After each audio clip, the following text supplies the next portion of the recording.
I am happy that my CryptoQ media channel is back online. If you want to become a Bitcoin market superstar, all you need is some good hardware. Supply and demand are the key players. Bitcoin is a prime example of this. Even if it lacks the world's greatest technology, Bitcoin is the oldest cryptocurrency and has the biggest market worth. I wanted to quickly make a video to let you know about some breaking news that happened here. I am interested in discussing the points brought up by Ripple CEO Brad Garlinghouse. I need to talk to you about the best way to get XRP to 1000 or more before anything else. The market was so sluggish when this tape was made, so it's hard to notice now, but I'm quite sure that's where we're headed. You may be asking how RLUSD would benefit XRP, but first things first, XRP is the gas token of XRPL. You are now informed with the debut of RLUSD imminent. I'll explain how the recent burn is great news for XRP. In every case, fees are taken into account. What's more important is the long-term impact on XRP and how it will increase its price. Brad Garlinghouse recently discussed RLUSD and XRP in an interview with Bloomberg. Because of this, a lot of people thought his whole point was to talk about the upcoming stable currency launch. They are only separated by a few weeks at most. Customers include banks, credit unions, and payment processors, according to Brad.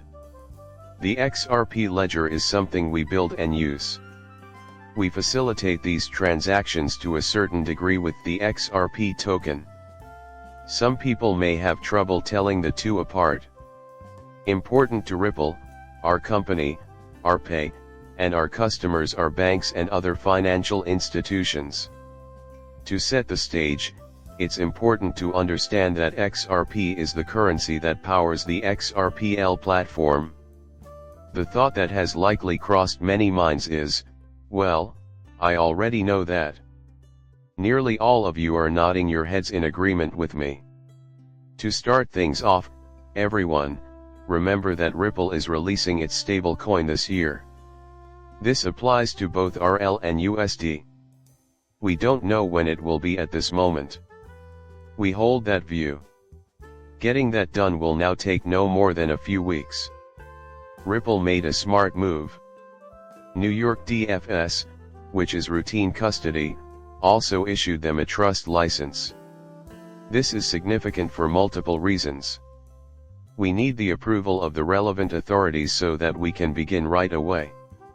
Also, let's talk numbers because the stablecoin market we need to understand is growing at an exponential rate. It is worth more than $170 billion right now.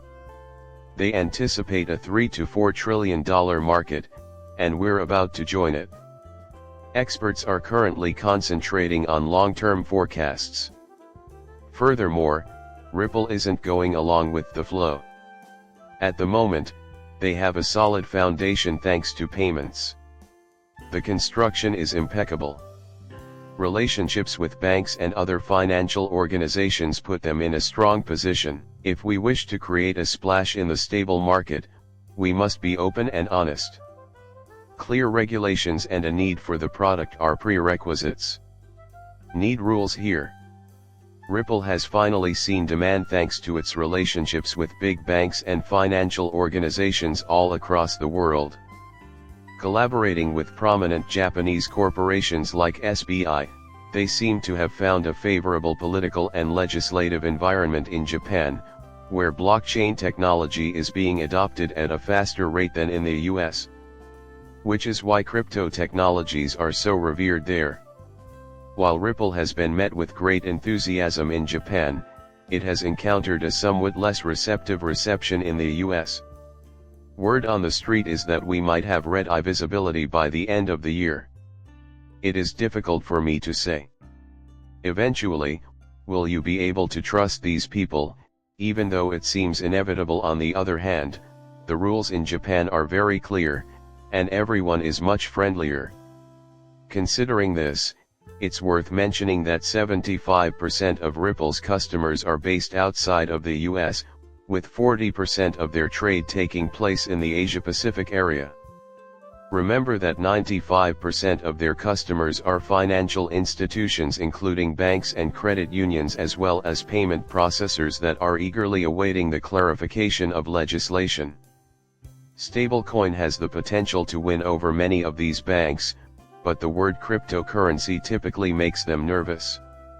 I see now, a cryptocurrency is a steady coin. Nonetheless, their perfect world would feature a neutral bridging asset like XRP and a stablecoin under strict regulation, like the soon-to-be existent RLUSD. It was revealed yesterday that Chris Larsen had endorsed Kamala Harris, but now I've heard something unexpected. The town had descended into chaos. Okay, then, I'll tame that wild one. There was a great deal of buzz about this yesterday. I had planned to drop this yesterday, but filming the accompanying video just wasn't in the cards. I have something to say to you. Neither Pivot Point nor Chris Larsen are XRP. The cryptocurrency market is booming. This digital asset acts as a neutral go-between for international transactions. No matter what Ripple produces as a software blockchain technology business, which they do promote, keep in mind that XRP is decentralized. It is not dependent on Ripple in any way, rather, it is a native coin that resides on the XRP platform. Can you tell me what happened yesterday with Chris? Essentially, Chris Larsen was a bet on a hedge. That is the essence of it. Honestly, I think most of us watching this felt a twinge of embarrassment at first. A deeper inspection reveals a massive company at the very top, casting doubt on the authenticity of the whole affair and suggesting that it was all a political trick. Given that Stuart Alderete also sent XRP to Trump, and Chris effectively accepted one by backing them, we have a hedging bet in the event that Kamala is elected. Please do not bring up political topics on this channel.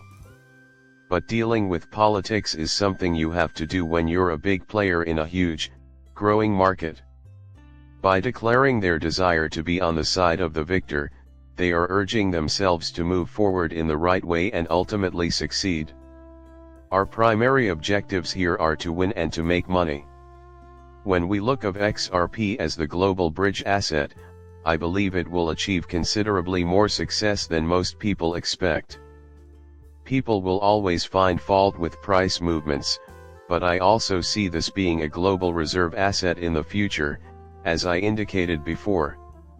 Though Ripple is the company promoting this technology, my goal in making this video is to educate the public, and I hope you'll share it, that XRP has nothing to do with them.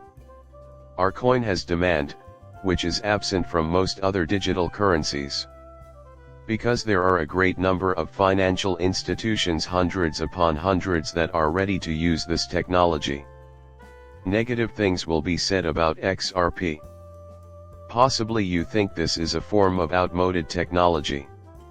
Cryptocurrency prices are being driven higher by the presence of partnerships and demand, not by their efforts to deceive us about XRP. That you took the time to watch my video is truly appreciated. Please subscribe and like my channel before I end this.